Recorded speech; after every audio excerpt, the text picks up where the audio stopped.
Tell me why I woke up to a DM this morning saying, Lady, can you please share my story? So this lady says she is feeling too shy to share her story, but she feels that it needs to be out there. Okay?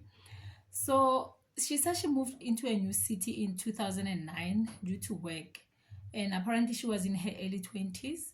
So she was still a bit unsure of herself, still finding herself. So she decided, you know what, it's a new city, it's a new job. I'm just quickly going to blend in and make friends. So surely enough, she met two ladies. Uh, at first glance, they're both good people, so she wanted to hang out with them more. So being away from home, she was renting, and then one of the ladies was traveling, and the one was also staying in the same city as they were working. So as time goes on, the other lady says, "It's a weekend. Don't you guys want me to show you around?" The one that was actually staying in the place longer than the rest of them. The ladies were keen, saying, "Yeah, no, it's fine. Let's go out for the weekend and have some fun." So that lady says, don't worry about anything. Don't worry about entertainment, transport, or anything like that. I have got it covered. There is a certain guy. Apparently, she was dating. So she said to them, this guy is going to cover the entertainment, including food and drinks and everything. What we need to do is to get ourselves looking good, smelling good, and then let's go meet this. So the ladies agreed, and when they arrived at the guy's place, it turned out it's not even his place, it's his family house, and then he lives at the back rooms. Okay, so the lady says, we have to wait until it's dark because this guy actually is seeing someone, and I'm his side, so I don't want the family to see that he's actually entertaining other ladies. So we have to wait outside and then until it's a little dark and then he let us in. But that was a red flag number one. That was red flag number one. I think these ladies should have known that something was not gonna go well. Okay, they decided we are here already, so let's just make the most of it. Surely enough, it became dark, and then they were able to get snug into the back room to be with the guy. Okay, the guy is sleeping, and he doesn't look like he was even expecting visitors. You know, the house is a mess, and he was just lying in bed. And then he quickly gets up, gets ready, and then says to the ladies, "Wait for me for about 30 minutes. I'm organizing, the drinks. I'm organizing the venue of where everything is gonna take place." So this lady says they tell the lady who was planning everything to explain what's going on, like what the hell is going on. We were supposed to be at a place where we're supposed to have fun already, enjoy ourselves, but this guy's still organizing. Mind you, he's even borrowing phones from them, saying no, he doesn't have airtime, he doesn't have data, so he has to call the other people who are supposed to fund this so-called night out. Red flag number two. The guy was just relaxing, number one.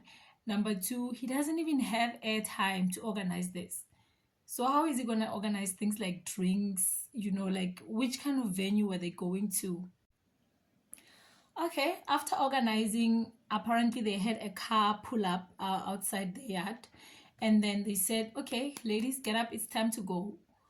The ladies took their bags, took the little belongings they had with them, and then went outside. When they got outside, what was waiting for them? A taxi. A taxi. Now in this taxi, there were two guys. Remember, they met, there were three ladies, and they met with one guy. And then in the taxi, there were two guys. So it was like everyone was coupled up now, so to speak. Okay. So they went into the taxi and then greeted everyone and got acquainted so that the night doesn't have to be awkward. And then they drove off to a particular club. Upon arriving at that club, they have to buy their own drinks. Imagine, they have to buy their own drinks. Even the original guy they met is busy asking, Alin Tlati, aren't you buying me something, Nyana? Like, you can see Mind you, the ladies are left during the day. They're hungry. No one is offering food. And then they also borrowed the guy airtime to organize all of this. And now they have to supply him with drinks. Imagine that. So the two ladies who were originally invited by the third one, the original planner, they decided to make the most of it, saying, ah, we're already here. We've got our own money. I mean, we're working, so let's just buy our own drinks and forget about these guys. So the problem was that they were going to struggle with transport. In fact, they decided they were going to diss these guys. I mean, they're useless anyway. So they're gonna struggle with transport when they need to leave. But the original lady who organized the whole thing convinced them, no, guys, they'll take you home. You saw we came here with a taxi and all that. The problem started after midnight when these two guys now are, becoming lovey-dovey with the other two ladies. Mind you, they're not even entertaining the ladies. They're not buying drinks. They're not doing anything. But then now they want to really make this coupling thing official. The one says, no, I'll take the yellow bone. The other one says, no, I'll take the black bone. And the ladies are like, no ways. No ways. There's no way we are going to couple up with you guys after you treated us so bad. Like, we were invited here, promised everything, like everything was going to be ready, and then we have to pay our own way. Now you can imagine that the mood changed now when the ladies refused to get coupled up. So it was a hurry now to go home. Everyone was like, okay, let's just go home. And the other two ladies have now to beg for transport. Mind you, it's past midnight. Now they have to beg these guys for transport because they are refusing to get coupled up with them. And remember, it's a new city. They don't know anyone except that one lady who actually knows the place. She convinces them, saying, no, these are good guys. I'll take you home. Don't worry about it. You know, the first stop they did was at that lady's boyfriend. So they dropped the lady and the boyfriend, right? And they were left with these two strangers. Still, it's now still couples. It's 2 by 2. They don't know what to do. So the guy says, no, let's go to another venue. The lady says, no, we're tired. Just drop us at home, please. The guy says, no, there's no way we're dropping you guys at home. There's no free transport. We need to get well acquainted. So the lady says the guys still start pulling them, because the one is already chosen the dark-skinned lady and the other one chose the light-skinned lady. So these guys are busy pulling. The one is pulling the other and the one is pulling the other. I don't know how to explain this. So the other lady says she was the youngest, the lady who submitted the story. So she was so afraid, she started crying.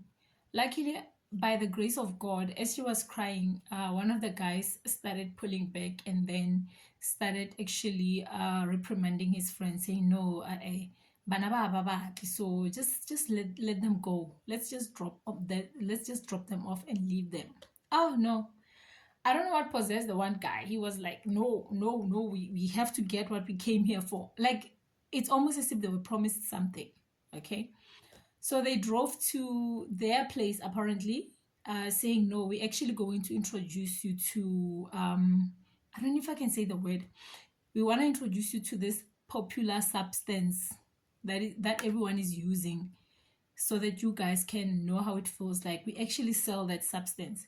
They're saying they're selling this stuff, but they can't even afford their own drinks.